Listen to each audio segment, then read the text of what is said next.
প্রবাসের মাটিতে হাজারো ব্যস্ততার মাঝেও যখন এক টুকরো নিজের দেশকে খুঁজে পাওয়া যায়, সেই অনুভূতিটা কেমন হয় কখনো ভেবে দেখেছেন?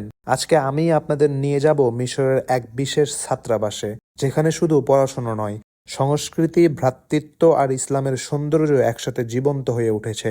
এটা শুধু একটা অনুষ্ঠান না, এটা প্রবাসে ছোট্ট একটা বাংলাদেশ। মিশরের এই পরিচিত ছাত্রাবাস সুফারা আল হিদায়া প্রথম দেখায় হয়তো সাধারণ একটি আবাসন মনে হতে পারে।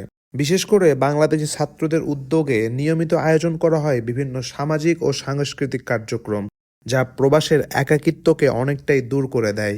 আর আজকের এই আয়োজন ছিল তেমনই এক অসাধারণ মিলন মেলা। অনুষ্ঠানের শুরুতেই চোখে পড়ে দারুণভাবে সাজানো প্রবেশপথ। প্রতিটি ছোট ছোট ডিটেইলস যেন বলছিল এটা শুধু একটা ইভেন্ট না, এটা ভালোবাসার প্রস্তুতি। ভেতরে ঢুকতেই চোখ আটকে যায় স্টেজে, বড় করে লেখা বাংলাদেশ, আর তার ওপরে শোভা পাচ্ছে বিভিন্ন দেশের পতাকা, যা একসাথে দাঁড়িয়ে জানান দিচ্ছে ভিন্ন দেশ, ভিন্ন ভাষা, তবুও আমরা এক পরিবার। এরপর পবিত্র কোরআন তেলাওয়াতের মাধ্যমে অনুষ্ঠানের শুভ সূচনা করা হয়, যা পুরো পরিবেশকে এক ভিন্ন প্রশান্তিতে ভরিয়ে দেয়।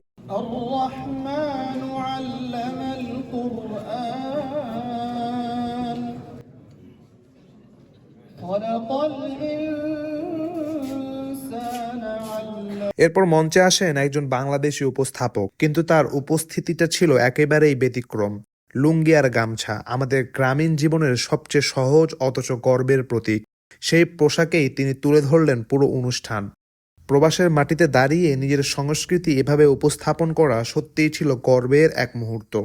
এরপর ঘোষণা করা হয় বাংলাদেশের জাতীয় সঙ্গীত পরিবেশন করা হবে। কি দেখেছি আমি, কি দেখেছি মধুর হাসি সোনার বাংলা। এই মুহূর্তে প্রবাসে থেকেও যেন মনে হচ্ছিল আমরা সবাই নিজের দেশেই দাঁড়িয়ে আছি। এরপর শুরু হয় এক অসাধারণ উদ্যোগ। বাংলাদেশি ছাত্ররা এখানে উপস্থিত বিভিন্ন দেশের শিক্ষার্থীদের তাদের নিজ নিজ মাতৃভাষায় স্বাগত জানাতে থাকে। কেউ আরবিতে, কেউ ইংরেজিতে, কেউ অন্য ভাষায়। প্রতিটি শব্দে ছিল আন্তরিকতা আর ভালোবাসা। এই ছোট ছোট প্রচেষ্টাগুলোই মানুষের মধ্যে দূরত্ব কমিয়ে এনে ভ্রাতৃত্বের বন্ধনকে আরো শক্তিশালী করে তোলে।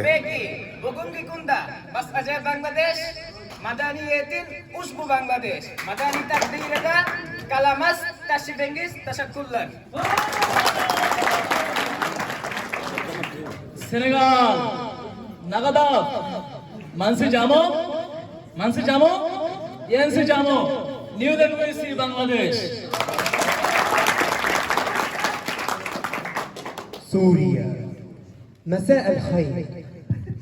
كيف شايف الحفلة؟ كيفكم؟ نحب نعزمكم على دولة بنغلاديش. Niger, Ghana Lafia, Ghana Lavi, Niger. Hindustan, शुभ संध्या। आप सभी का तहे दिल से स्वागत है। आप सब कैसे हैं? आप लोगों को ये कार्यक्रम कैसी लग रही है? मैं आप सभी को बांग्लादेश में स्वागत करता हूं और वहां आने की दावत देती हूं। Mas Amele.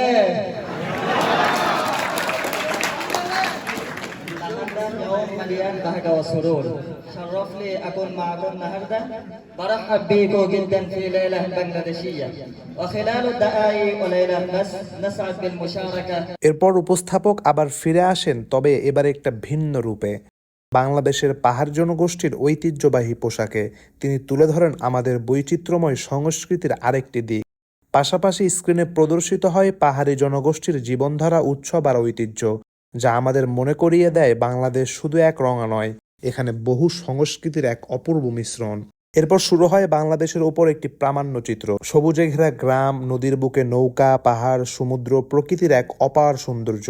পাশাপাশি তুলে ধরা হয় আমাদের ইতিহাস, সংগ্রাম, ত্যাগ আর স্বাধীনতার গল্প। অনুষ্ঠানের মাঝে ছিল হালকা নাস্তার আয়োজন, ছোট ছোট মুহূর্ত কিন্তু সবার মুখে হাসি। এরপর প্রদর্শন করা হয় বাংলাদেশি ছাত্রদের তৈরি ক্যালিওগ্রাফি।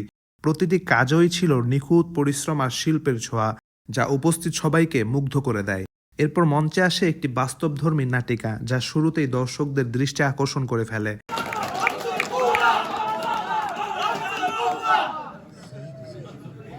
فستتحمل مصائب يا بني يا بني يا بني انت غبي ولا ايه؟ انت غبي ولا ايه؟ نحن نقول هذا حتى نحصل على اصوات الشباب طيب নাটিকাটিতে দেখানো হয় নির্বাচনের আগে একজন প্রার্থী কিভাবে সাধারণ মানুষের কাছে যায়, তাদের সাথে মিশে কথা বলে, বিভিন্ন প্রতিশ্রুতি দেয়, স্বপ্ন দেখায় একটি সুন্দর ভবিষ্যতের। কিন্তু সময় বদলানোর সাথে সাথে পরিবর্তন হয়ে যায় সেই মানুষের আচরণও। নির্বাচনের পরে সেই সাধারণ মানুষদের কাছ থেকে দূরে সরে যাওয়া, তাদের সমস্যাগুলো ভুলে যাওয়া, এই বাস্তব চিত্রটি খুবই সুন্দরভাবে তুলে ধরা হয়। একই সাথে দেখানো হয় মানুষের সরল বিশ্বাস, তাদের আশা যে তারা একজন সৎ ও দায়িত্বশীল নেতৃত্ব পাবে। এই নাটিকাটি শুধু বিনোদন ছিল না, এটা ছিল একটি শক্ত বার্তা যা দর্শকদের মনে গভীরভাবে ছাপ ফেলে দেয়। এরপর শুরু হয় অনুষ্ঠানের সবচেয়ে প্রাণবন্ত অংশ, বিভিন্ন মজার খেলা। প্রথমেই ছিল বিস্কুট খেলা, যেখানে অংশগ্রহণকারীদের মজার চেষ্টা দেখে পুরো হল জুড়ে হাসির রোল পড়ে যায়।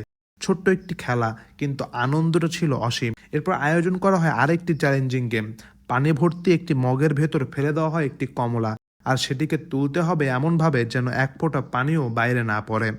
দেখতে আসলে সহজ মনে হলেও এটা ছিল একটু বেশ চ্যালেঞ্জিং, কিন্তু অংশগ্রহণকারীদের চেষ্টা আর দর্শকদের উচ্ছ্বাস পুরো উৎসবকে করে তোলে আরও প্রাণবন্ত। সবশেষে বিতরণ করা হয় পুরস্কার। এক এক করে মঞ্চে ডাকা হয় পূর্বে অনুষ্ঠিত ক্রিকেট, ফুটবল এবং ব্যাডমিন্টন টুর্নামেন্টের বিজয়ীদের। তাদের হাতে তুলে দেওয়া হয় সম্মাননা, যা শুধু একটি পুরস্কার নয়, বরং তাদের পরিশ্রম আর অর্জনের স্বীকৃতি। পাশাপাশি আজকের খেলাগুলোর বিজয়ীরাও পায় তাদের প্রাপ্য সম্মান। পুরো হল জুড়ে তখন আনন্দ, উচ্ছ্বাস আর করতালির ধ্বনি। আর সবশেষে একটি সুন্দর আরবি সঙ্গীতের মাধ্যমে সমাপ্তি ঘটে এই চমৎকার আয়োজনের।